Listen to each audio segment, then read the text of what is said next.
Good day to you. I've looked on my shelf to see if I could find anything by Edgar Allan Poe, and I actually didn't find anything, but if I were to be totally honest, I didn't really look very hard.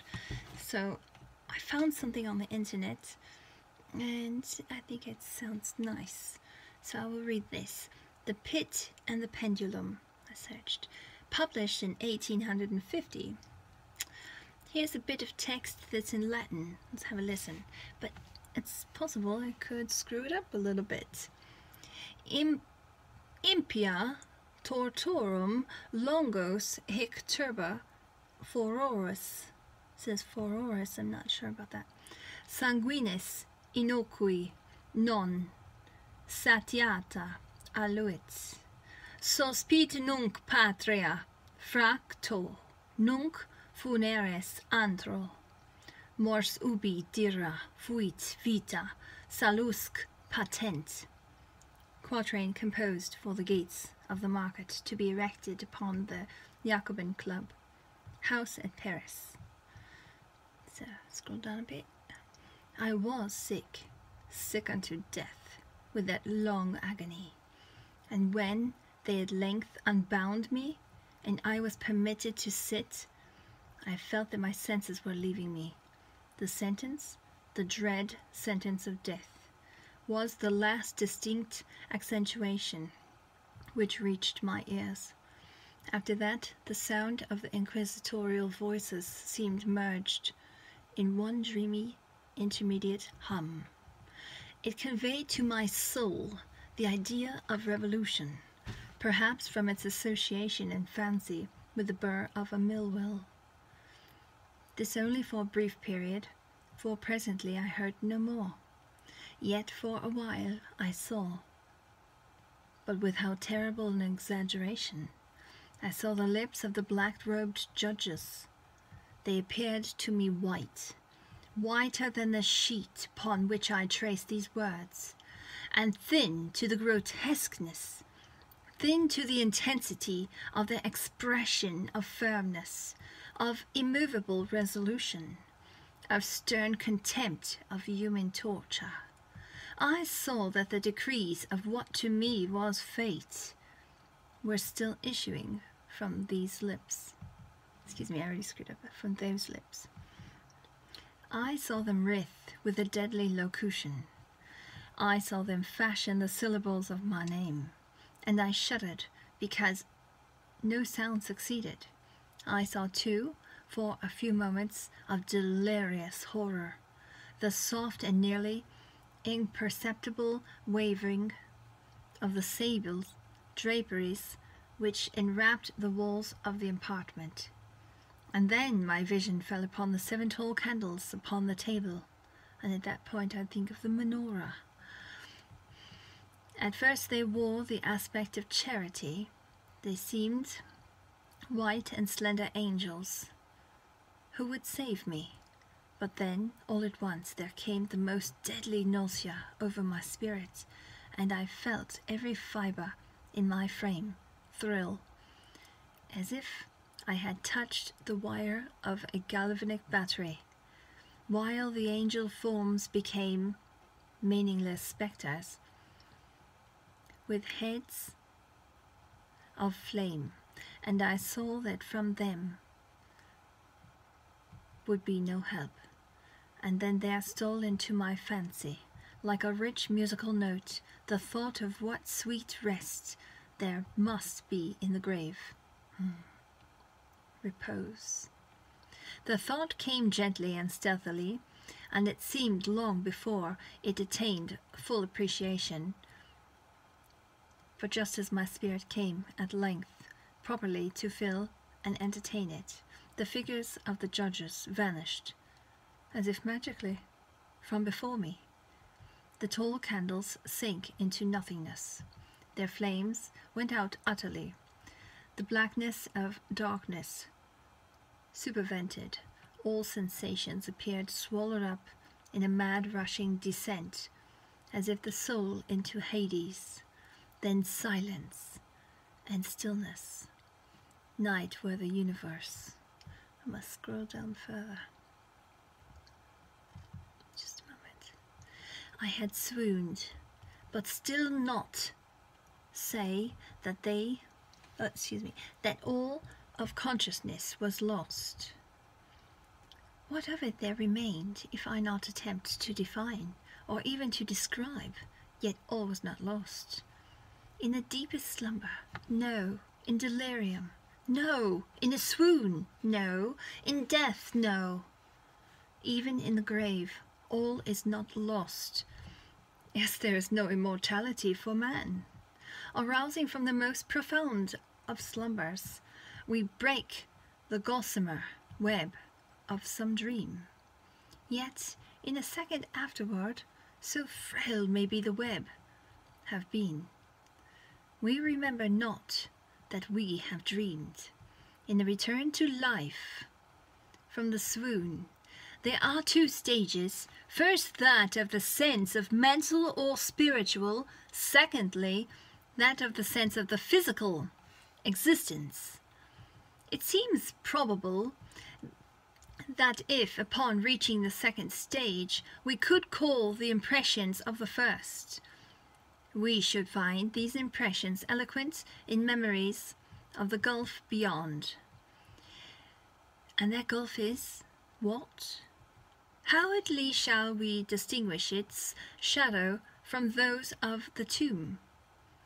But if the impressions of what I have termed the first stage are not at will recalled, yet, after long interval, do they not come unbidden, while we marvel whence they came?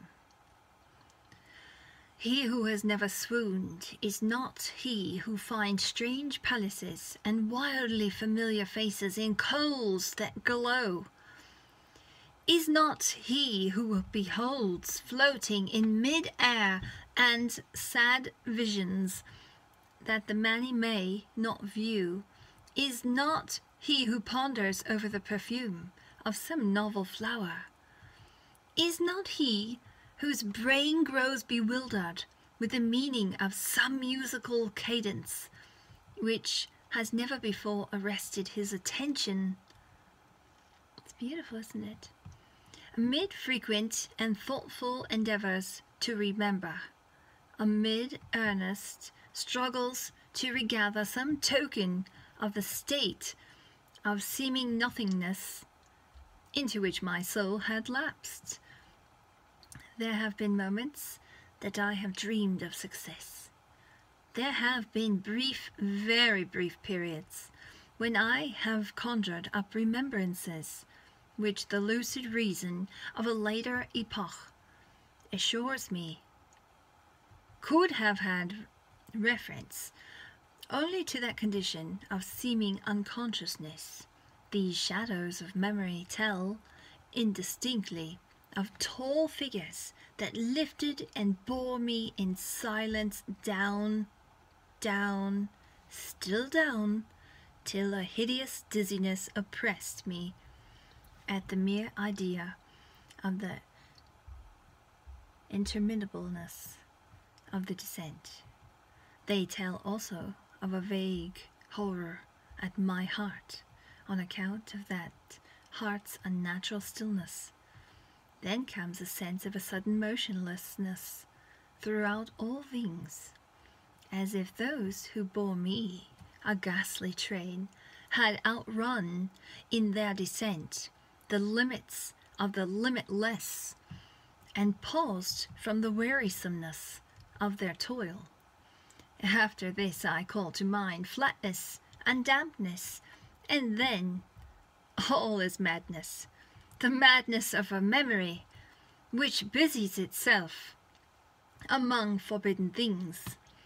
Very suddenly there came back to my soul motion and sound, the tumultuous motion of the heart, and in my ears the sound of its beating, then a pause in which all is blank, then again sound and motion and touch, a tingling sensation pervading my frame, then the mere consciousness of existence without thought, a condition which lasted long, Then very suddenly, thought and shuddering terror, an earnest endeavour to comprehend my true state, then a strong desire to lapse into insensibility, then a rushing revival of soul and a successful effort to move, and now a full memory of the trial, of the judges, of the sable draperies, of the sentence, of the sickness, of the swoon, then entire forgetfulness of all followed, of all that a later day and much earnestness of endeavour have enabled me vaguely to recall. Let me scroll down a bit. Okay. So far I had not opened my eyes. I felt that I lay upon my back, unbound, out of my hand, and it fell heavily upon something damp and hard. Then I suffered it to remain for many minutes, while I strove to imagine where and what I could be. I longed, yet dared not to employ my vision. I dreaded the first glance at objects around me. It was not that I feared to look upon things horrible, but that I grew aghast, lest there should be nothing to see. Imagine that. At length, with a wild desperation at heart, I quickly unclosed my eyes. My worst thoughts then were confirmed. The blackness of eternal light encompassed me. I struggled to breathe. The intensity of the darkness seemed to oppress and stifle me. The atmosphere was intolerably close. I still lay quietly and made effort to exercise my reason. I brought to mind the inquisitorial proceedings and attempted from that point to deduce my real condition. The sentence had passed, and it appeared to me that a very long interval of time had since elapsed. Yet not for a moment did I suppose myself actually dead.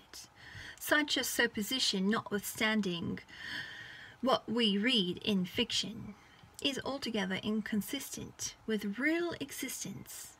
But where and in what state was I? The condemned to death, I know, perished usually at the autos de fe, and one of these had been held on the very night of the day of my trial. Had I been remanded of my dungeon to await the next sacrifice, which would not take place for many months, this I at once saw could not be. Victims had been in immediate demand.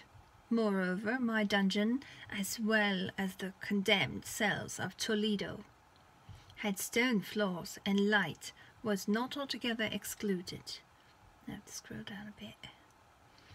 A fearful idea now suddenly drove the blood in torrents upon my heart, and for a brief period I once more relapsed into insensibility. Upon recovering, I at once started to my feet, trembling convulsively in every fibre. I thrust my arms wildly above and around me in all directions. I felt nothing, yet dreaded to move a step, lest I should be impeded by the walls of a tomb. Perspiration burst from every pore, and stood in cold big beads upon my forehead. The agony of suspense grew at length intolerable, and I cautiously moved forward, with my arms extended and my eyes straining from their sockets, in the hope of catching some faint ray of light. I proceeded for many paces, but still with the blackness and vacancy. I breathed more freely. It seemed evident that mine was not at least the most hideous of fates. And now, as I still continued to step cautiously onward, there came thronging upon my recollection 1,000 vague rumours of the horrors of Toledo. Of the dungeons there had been strange things narrated, fables I had always deemed them, but yet strange and too ghastly to repeat, save in a whisper. Was I left to perish of starvation in this subterranean world of darkness? Or what fate, perhaps, even more fearful, awaited me? That the result would be death, and a death more customary bitterness. I knew too well the character of my judges, to doubt. The mode and the hour were all that occupied or distracted me. My outstretched hands at length encountered some solid obstruction. It was a wall, seemingly of stone masonry, very smooth, slimy, and cold. I followed it up, stepped with all the careful distrust with which certain antique narratives had inspired me. This process, however, afforded me no means of ascertaining the dimensions of my dungeon, as I might make its circuit and return to the point whence I set out, without being aware of the fact, so perfectly uniformed seemed the wall. And scroll up a bit. Just a moment. I therefore sought the knife which had been in my pocket when led into the inquisitorial chamber, but it was gone. My clothes had been exchanged for a wrapper of coarse serge. I had thought of forcing the blade in some minute crevice of the masonry, so as to identify my point of departure. The difficulty, nevertheless, was but trivial, although in the disorder of my fancy it seemed at first insuperable. I tore a part of the hem from the robe and placed the fragment at full length and at right angles to the wall. In groping my way around the prison, I could not fail to encounter this rag upon completing the circuit. So at least I thought, but I had not counted upon the extent of the dungeon, or upon my own weakness. The ground was moist and slippery. I staggered onward for some time, when I stumbled and fell. My excessive fatigue induced me to remain prostrate, and sleep soon overtook me as I lay. Upon waking and stretching forth an arm, I found beside me a loaf and a pitcher with water. I was too much exhausted to reflect upon the circumstance, but ate and drank with avidity. Shortly afterward I resumed my tour around the prison, and with much toil came at last upon the fragment of the serge. Up to the period when I fell, I had counted 52 paces, and upon resuming my walk, I had counted 48 more.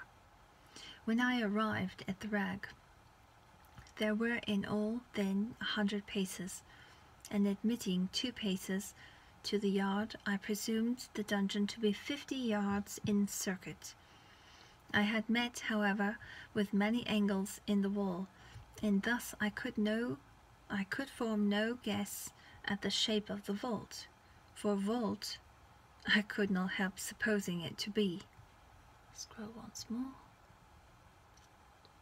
I had little object, certainly no hope, these researches, but a vague curiosity prompted me to continue them. Quitting the wall, I resolved to cross the area of the enclosure. At first I proceeded with extreme caution, for the floor, although seemingly of solid material, was treacherous with slime. At length, however, I took courage, and did not hesitate to step firmly, endeavouring to cross in a direct line as possible. I had advanced some 10 or 12 paces in this manner, when the remnant of the torn hem of my robe became entangled between my legs. I stepped on it and fell violently on my face. It's just dreadful, isn't it? In the confusion attending my fall, I did not immediately apprehend a somewhat startling circumstance, which yet, in a few seconds afterward, and while I still lay prostrate, arrested my attention. It was this: my chin rested upon the floor of the prison, but my lips and the outer portion of my head, although seemingly at a less elevation than the chin, touched nothing. At the same time my forehead seemed bathed in a clammy vapour, and the peculiar smell of decayed fungus arose to my nostrils. That's just no words for that.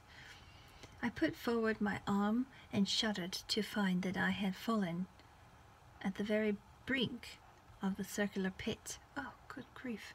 Whose extent, of course, I had no means of ascertaining at the moment. Groping around the masonry just below the margin, I succeeded in dislodging a small fragment, and then it fell into the abyss. For many seconds I hearkened to the reverberations as it dashed against the sides of the chasm in its descent. At length there was a sullen plunge into water, succeeded by loud echoes. In the same moment there came a sound resembling a quick opening, and as rapid closing over the door overhead, where a faint gleam of light flashed suddenly through the gloom, and as suddenly faded away. Let's go again here. Okay.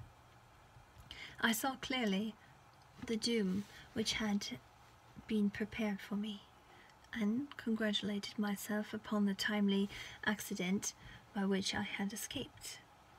Another step before my fall, and the world had seen me no more, and the death just avoided was of that very character which I had regarded as fabulous and frivolous in the tales respecting the Inquisition. To the victims of its tyranny there was no choice of death with its direst physical agonies, or death with its most hideous and moral horrors. I had been reserved for the latter. By long suffering my nerves had been unstrung until I trembled, and the sound of my own voice became, in every respect, a fitting subject for the species of torture which awaited me. Shaking in every limb, I groped my way back to the wall, resolving there to perish rather than risk the terrors of the wells, of which my imagination now pictured many and various positions about the dungeon. In which conditions of mind I might have had courage to end my misery at once by a plunge into one of these abysses. But now I was the veriest of cowards. Neither could I forget what I read about of these pits, that a sudden extinction of life formed no part of their most horrible plan. Scroll up. Agitation of spirit kept me awake for many long hours, but at length I again slumbered. Upon arousing, I found by my side, as before, a loaf and a pitcher of water. A burning thirst consumed me, and I emptied the vessel at a draught. It must have been drugged, for scarcely as I drank before I became irresistibly drowsy. A deep sleep fell upon me, a sleep like that of death. How long it lasted, of course, I know not, but when once again I unclosed my eyes, the objects around me were visible, by a wild sulphurous lustre, the origin of which I could not at first determine. I was enabled to see the extent and aspect of the prison. In its size I had been greatly mistaken. The whole circuit was of its walls did not exceed 25 yards. For some minutes this fact occasioned me a world of vain trouble. Vain indeed, for what could be of less importance under the terrible circumstance which environed me than the mere dimensions of my dungeon? But my soul took a wild interest in trifles, and I busied myself in endeavours to account for the error I had committed in my measurement. The truth at length flashed upon me. In my attempt at exploration, I had counted 52 paces, up to the period when I fell. I must have been within a pace or two of a fragment of serge. In fact, I nearly performed the circuit of the vault. I then slept, and upon waking I must have returned upon my steps, thus supposing the circuit nearly double what it actually was. My confusion of mind prevented me from observing that I began my tour with the wall on the left, and ended with the wall on the right. It had been deceived too. No, it's messed up. I had been deceived too, in respect to the shape of the enclosure. In feeling my way, I had found many angles, and thus deduced an idea of great irregularity. So potent is the effect of total darkness upon one arousing from lethargy of sleep. The angles, or simply those of a few slight depressions or niches at odd intervals. The general shape of the prison was square. What I had taken for masonry seemed now to be iron, or some other metal, in huge plates, whose sutures or joints occasioned the depression. The entire surface of this metallic enclosure was rudely daubed in all hideous and repulsive devices to which the charnel superstition of the monks had given rise. The figures of fiends, in aspects of menace, with skeleton forms and other more really fearful images, overspread and disfigured the walls. I observed that the outlines of these monstrosities were sufficiently distinct, but that the colours seemed faded and blurred, as if from the effects of a damp atmosphere. I now noticed the floor too, which was of stone. In the centre yawned the circular pit. From those jaws I had escaped, but it was the only one in the dungeon. All this I saw indistinctly and by much effort, for my personal condition had been greatly changed during slumber. I now lay upon my back, and at full length, on a species of low framework of wood. To this I was securely bound by a long strap resembling a surcingle. Never heard that word. I hope it's right. Surcingle. It has to be right. It passed in many convulsions about my limbs and body, leaving at liberty only my head and my left arm, to such extent that I could, by dint of more exertion, supply myself with food from the earthen dish which lay by my side on the floor. I saw to my horror that the pitcher had been removed. I say to my horror, for I was consumed with intolerant thirst. The thirst, it appeared, to be the design of the persecutors to stimulate, for the food was the dish. It was meat, pungently seasoned.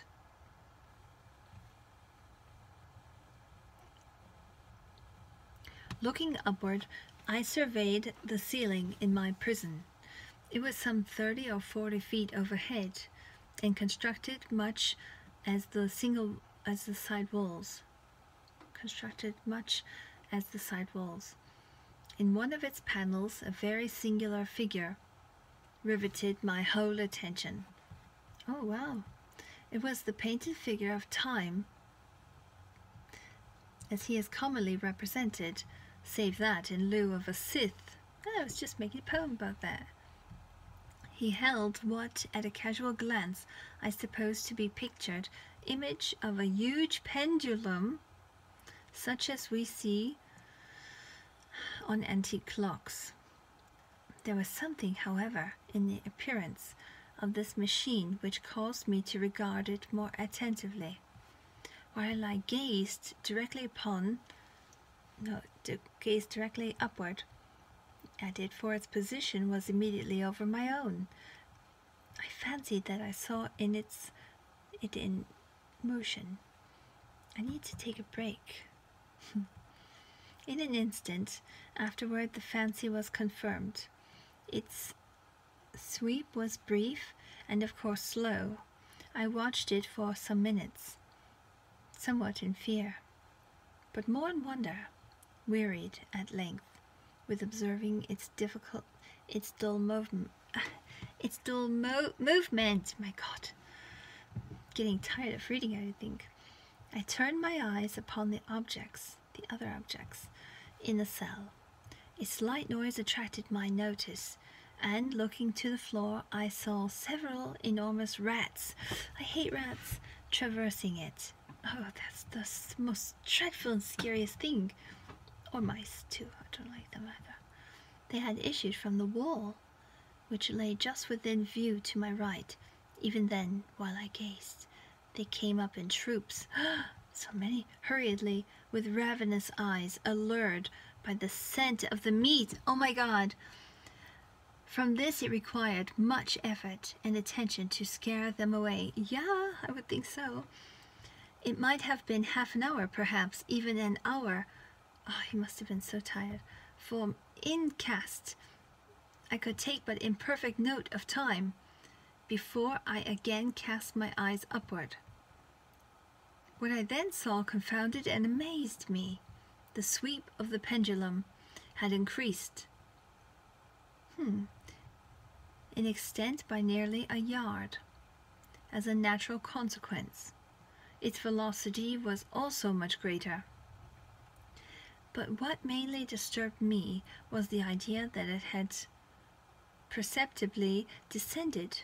I now observed with what horror, it is needless to say, that its nether extremity was formed of a crescent of glittering steel, about a foot in length from horn to horn, and upward, and under the edge, evidently as keen as that as a razor. Like a razor also, it seemed massy and heavy, tapering from the edge into the solid and broad structure above. It was appended to a weighty rod of brass, and the whole hissed as it swung through the air. Oh, that's just frightening. Good. I could no longer doubt the doom prepared for me by monkish ingenuity in torture. My cognizance of the pit had become known to the inquisitorial agents. The pit, whose horrors had been destined for so bold a recusant as myself. The pit, typical of hell, and regarded by rumor as the ultima thule of all their punishments. Thinking of the Tool Society for some reason. The plunge into this pit I had avoided by the merest of accidents. I knew that surprise, or entrapment into torment, formed an important portion of this grotesquerie of these dungeon deaths. Having failed to fall, it was no part of the demon plan to hurl me into the abyss. And thus, there being no alternative, a different and a milder destruction awaited me. Milder!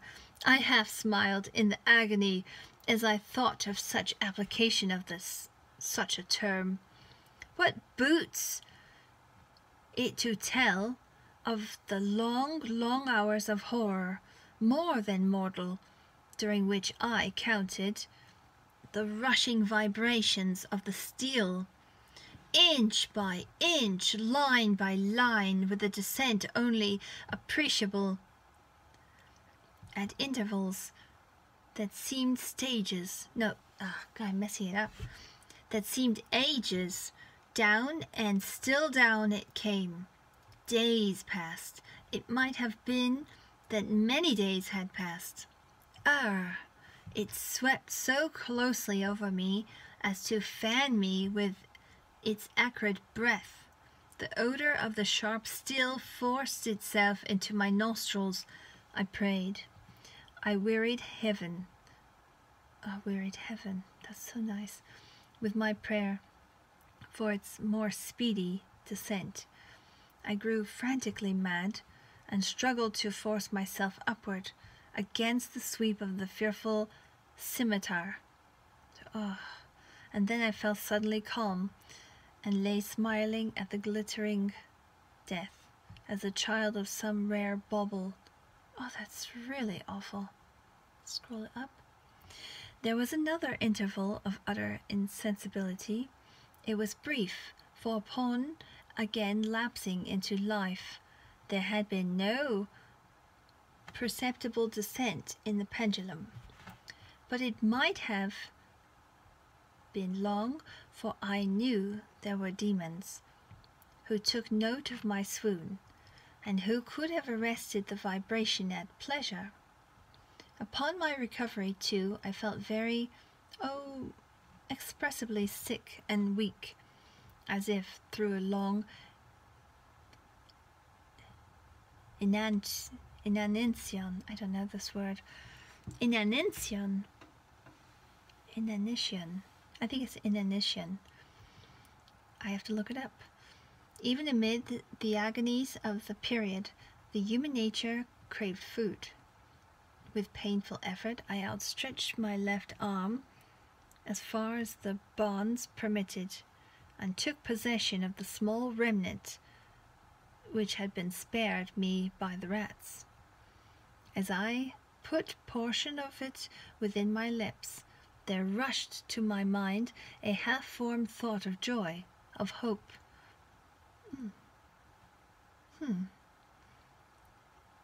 Yet what business had I with hope?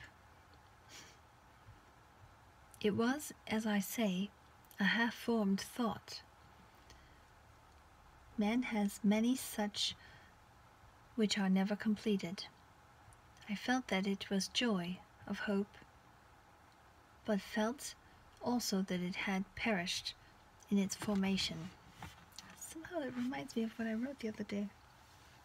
In vain I struggled to perfect, to regain it. Long suffering had nearly annihilated all my ordinary powers of mind. I was an imbecile, an idiot. The vibration of the pendulum was at right angles to my length. I saw that the crescent was designed to cross the region of the heart. It would fray the serge of my robe. It would return and repeat its operations again and again, notwithstanding terrifically wide sweep, some 30 feet or more, and the hissing vigor of its descent sufficient to sunder these very walls of iron. Still the fraying of my robe would be all that for several minutes it would accomplish. And at this thought I paused. I dared not go further than this reflection. I dwelt upon it with pertinacity of attention, as if in so dwelling I could arrest here and descent of the steel. I forced myself to ponder upon the sound of the crescent. And if should pass across the garment, upon its peculiar thrilling sensation which the friction of cloth produces on the nerves. Yeah. I pondered upon the frivolity of my until my teeth were on edge. Just a minute. Down, steadily down, it crept. I took a frenzied pleasure in contrasting its downward with its lateral velocity, to the right, to the left, far and wide, with the shriek of a damned spirit. To my heart, with the stealthy pace of a tiger, I alternately laughed and howled as the one or the other idea grew predominant. Down, certainly, relentlessly down. It vibrated within 3 inches of my bosom. I struggled violently, furiously, to free my left arm. This was only from the elbow to the hand. I could reach the latter from the platter beside me to my mouth with great effort, but no further. Could I have broken the fastenings above the elbow, I would have seized and attempted to arrest the pendulum. I might as well have attempted to arrest an avalanche. Down, still unceasingly, still inevitably down. I gasped and struggled at each vibration. I shrunk convulsively at its every sweep. My eyes followed its outward and upward swirls with the eagerness of the most unmeaning despair. They closed themselves spasmodically at the descent, although death would have been a relief. Oh, how unspeakable! Still I quivered in every nerve to think how slight a sinking of the machinery would precipitate their keen glistening axe upon my bosom. It was hope that prompted the nerve to quiver, the frame to shriek. It was hope, the hope that triumphs on the rack, that whispers to the death, condemned even in the dungeons of the Inquisition. Wait a minute. I saw that some 10 or 12 vibrations would bring the still in actual contact with my robe, and with this observation there suddenly came over my spirit all the keen, collected calmness of despair. For the first time during many hours, or perhaps days, I thought, it now occurred to me that the bandage or surcingle which enveloped me was unique. I was tied by no separate cord. The first stroke of the razor-like crescent athwart any portion of the band would so detach it that it might be unwound from my person by means of my left hand. But how fearful, in that case, the proximity of the steel! The result of the slightest struggle, how deadly!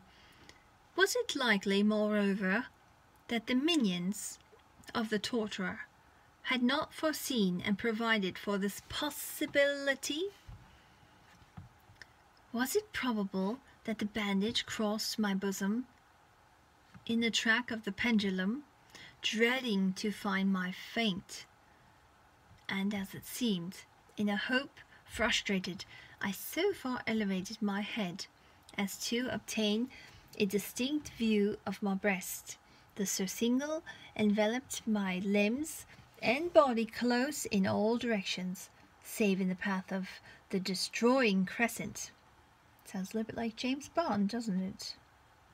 Scarcely had I dropped my head back into the original position when there flashed upon my mind that I cannot better describe than the uniformed half of the idea of deliverance to which I have previously alluded, and of which a moiety only floated intermittently through my brain when I raised food to my burning lips. The whole thought was now present, feeble, scarcely sane, scarcely definite, but still entire. I proceeded at once with the nervous energy of despair, to attempt its execution. Just a minute. For many hours, the immediate vicinity of the low framework upon which I lay had been literally swarming with rats. Oh!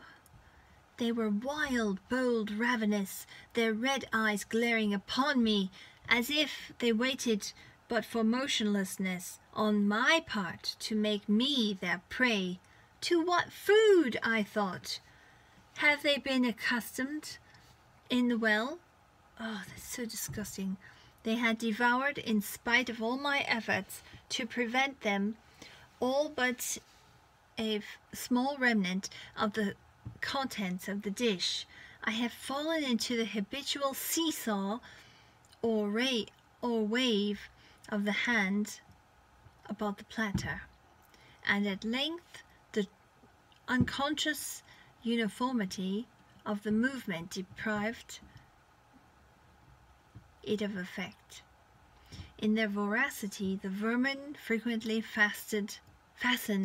Oh man, I'm getting sick of reading this, I think. Fastened their sharp fangs in my fingers. Ooh! With the particles of the oily and spicy viand which now remained, I thoroughly rubbed the bandages where I could reach it. Then, raising my hand from the floor, I lay breathlessly still. At first the ravenous animals were startled and terrored at the change, and the cessation of movement. They shrank alarmingly back. Many sought the well, but this was only for a moment. I had not counted in vain upon their voracity. Observing that I remained without motion, one or two of the boldest leaped upon the framework and smelt at the surcingle. This seemed the signal for This seemed the signal for a general rush forth from the well, when they hurried in fresh troops. They clung to the wood. They overran it. That sounds like something what's going on in Europe right now. And leaped in hundreds upon my person. The measured movement of the pendulum disturbed them not at all. Avoiding its strokes, they busied themselves with the anointed bandage. They pressed, they swarmed upon me in ever accumulating heaps. They writhed upon my throat, their cold lips upon my own. So disgusting. I was half stifled by their thronging pressure. Disgust, for which the world has no name, swelled my bosom, and chilled with heavy clamminess my heart. Yet 1 minute I felt that the struggle would be over. Painfully I perceived the loosening of the bandage. I knew that in more than one place it must already be severed. With a moment, then human resolution, I lay still. This had kind of end. Nor had I erred in my calculations, nor had I endured in vain. I at length felt that I was free. The surcingle hung in ribands from my body, but the stroke of the pendulum already pressed upon my bosom. He has to get free. It had divided the serge of the robe. It had cut through the linen beneath. Twice again it swung, and a sharp sense of pain shot through every nerve. But the moment of escape had arrived. At a wave of my hand, my deliverers hurried tumultuously away.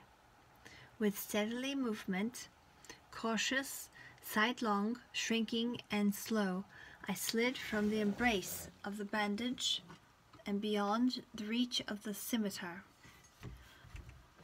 For a moment, at least, I was free. Let's see. Free! And in the grasp of the Inquisition. I had scarcely stepped from my wooden bed of horror upon the stone floor of the prison when the motion of the hellish machine ceased, and I beheld it drawn up by some invisible force through the ceiling. It was a lesson which I took desperately to heart. My every motion was undoubtedly watched. Free? I had but escaped death in one form of agony, to be delivered unto the worse than death in some other. With that thought, I rolled my eaves nervously around on the barriers of the iron hemmed me in, on the iron that held me in. Something unusual, something changed, which at first I could not appreciate distinctly. It was obvious that had taken place in the apartment. For many minutes of a dreamy and trembling abstraction, I busied myself in vain, unconnected conjuncture.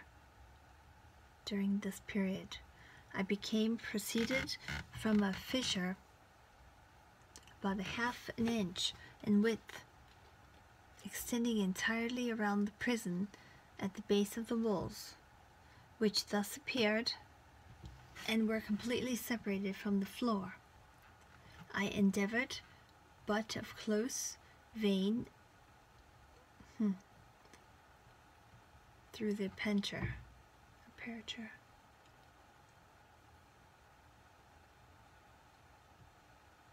Okay. As I arose from the attempt, the mystery of the alteration in the chamber broke at once upon my understanding. I have observed that, although the outlines of the figures upon the walls were sufficiently distinct, yet the colors seemed blurred and indefinite. These colors had now assumed, they were momentarily assuming, my eyes are already getting tired from reading this, startling and most intense brilliancy that gave to the spectral and the fiendish portraitures an aspect that might have thrilled even firmer nerves than my own. Demon eyes of a wild and ghastly vivacity glared upon me in 1,000 directions where none had been visible before, and gleamed with the lurid luster of a fire that I could not force my imagination to regard as unreal. Scroll down. Unreal, even while I breathed, there came into my nostrils the breath of the vapor of the heated iron. A suffocating odor pervaded the prison. A deeper glow settled each moment in the eyes of the glared at my agonies. Jeez, that's dreadful. A richer tint of crimson diffused itself over the pictured horrors of blood. I panted. I gasped for breath. There could be no doubt of the design of my mantle sent to the center of the cell. Amid the thought of the fiery destruction that impended, the idea of the coolness of a well came over my soul like balm. I rushed to its deadly brink. I threw my straining vision below. The glare from the enkindled roof illuminated in most recesses. For a wild moment did my spirit refuse to comprehend the meaning of what I saw. A length it forced. It wrestled its way into my soul. It buried itself upon my shuddering reason. Oh, for a voice to speak. Oh, horror, oh, any horror but this. With a shriek I rushed from the margin and buried my face in my hands, weeping bitterly.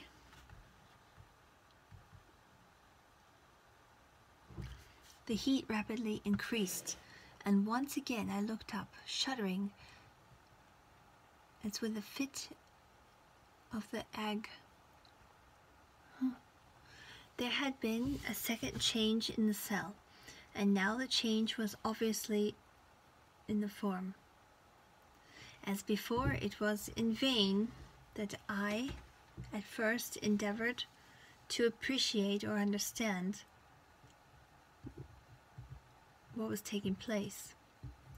But not long was I left in doubt. The inquisitorial vengeance had been hurried by my twofold escape, and there was to be no more dallying with the King of Terrors. The room had been square. I saw the two iron angles, and were now acute. Two consequently obtuse. The fearful difference between the fearful difference quickly increased with low rumbling or moaning sound. In an instant the apartment had shifted its form into that of a lozenge. That's odd. But the alteration stopped not here. I neither hoped nor desired it to stop. I could have clasped the red walls of my bosom to my bosom, and a garment of the eternal space.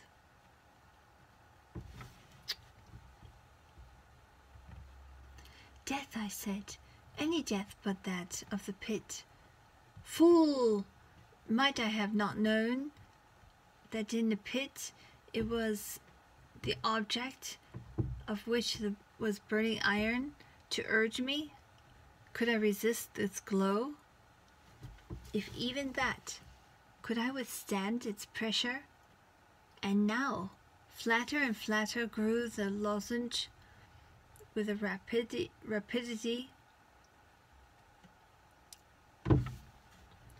that left me no time for contemplation. Its center, and of course its greatest width, came just over the yawning gulf. I shrank back, but the closing walls pressed me resistantly onward. At length, for my seared and writhing body, there was no longer a foothold on the firm floor of the prison. I struggled no more, but the agony of my soul, which found a vent in one long, final scream of despair. I felt that I tottered upon the brink. I averted my eyes. She doesn't want to see it. there was a discordant hum of human voices. There was a loud blast as of many trumpets. There was a harsh grating of the 1,000 thunders. The fiery walls rushed back. An outstretched arm caught my own, fainting into the abyss. It was that of General Lasalle. The French army had entered Toledo. The Inquisition was in the hands of its enemies. Good. Oh, that was like forever and going on and on, but it was such a good story, wasn't it? It was really good. I think my favorite part was when he's just laying there and dreading the sounds, and it was total darkness. That's pretty good. I didn't like the pits too much. So let me know in the comments what the favorite part of the Pit and the Pendulum is, or the fact that he almost got struck by the pendulum. And then I also would like to try to read this book. I found it on the bookshelf. I picked it up at the William Wallace Monument in Scotland. It's called The Hoose at Pooh's Neuk by A.A. Milne. It's a Scottish version, so that I'd like to read it. And maybe everybody enjoys it. Maybe the next thing I do. But I'm already exhausted from all those words. Oh, it's a lot of text. Alright, so there's your Edgar Allan Poe. Gotcha. Alright.